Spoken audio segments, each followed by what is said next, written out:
Mais en tout cas, si la France ne révise pas ce que Sarkozy et Hollande sont en train de faire, dans 20 ans, dans 30 ans, je serai loin, loin, loin, loin, loin, mais le Mali ne sera plus du tout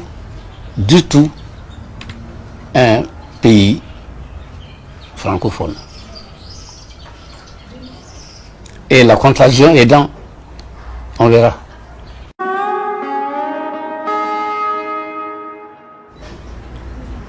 Et nous, Maliens, nous savons aujourd'hui un sondage paru par un spécialiste il y a quelque temps, 60% des Maliens tournent le dos à la France. Alors qu'en janvier, 60% des Maliens tournent le dos à la France. Alors que au moment en janvier 2013, nous avions les drapeaux français un peu partout ici, à côté des drapeaux maliens. Les enfants nés pendant ce temps ont porté les noms Hollande. Il y a des milliers. Nous avons tout fait pour porter la France haut, mais la France jouait. Les dirigeants français jouaient, les policiers français jouaient avec nous. Le Drian a dit, les Touaregs sont nos amis. Il dit oui. Ensuite, Le Drian a dit il y a quelque temps, les Maliens devraient se souvenir. Mais est-ce qu'ils se souviennent lui?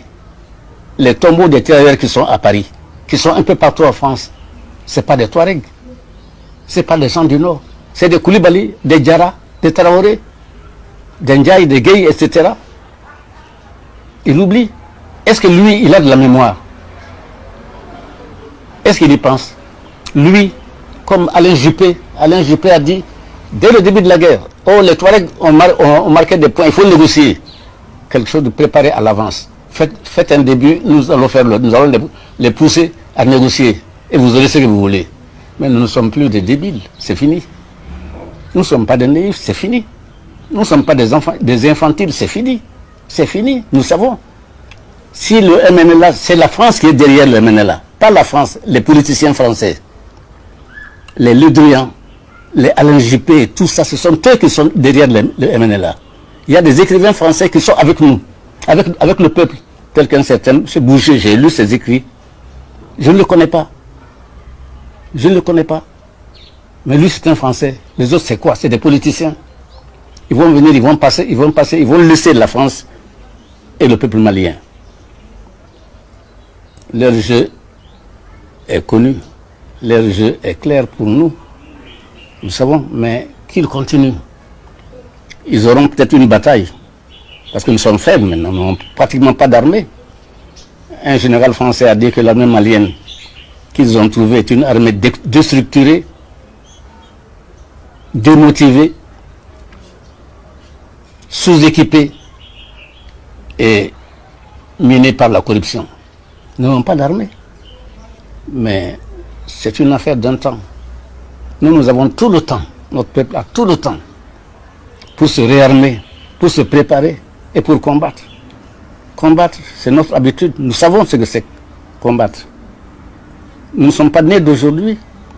Le peuple malien n'est pas un peuple fabriqué par la colonisation.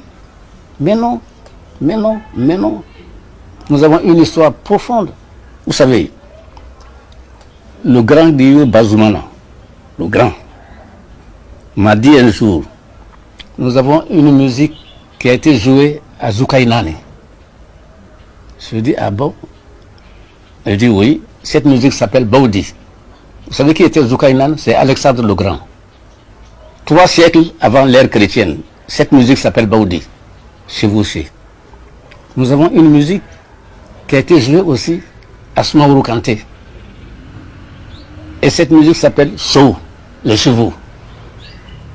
Vous savez, nous ne sommes pas nés hier. Aujourd'hui, nous sommes profondément ancrés dans la terre de nos pères et des pères de nos pères. Nous sommes conscients de ce que nous sommes. On ne peut pas nous vaincre parce que nous sommes faibles aujourd'hui, on ne peut pas nous vaincre éternellement, ce n'est pas possible. Ce n'est pas possible, ils auront un temps. Mais la vérité a tout le temps.